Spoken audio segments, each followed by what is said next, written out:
sebelum Mawar start syuting, Mawar akan warm up suara Mawar dulu supaya suara Mawar didengari dengan jelas. Nasib baiklah ada ubat batuk cap ibu dan anak. So, every time before syuting, Mawar akan minum. Kalau tak sakit, dan Mawar akan ambil dengan segelas air.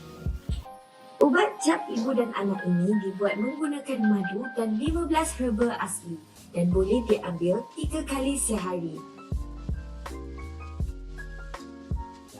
Mawar sentiasa mengambil langkah untuk melegakan sakit tekak dan juga mengurangkan panas badan.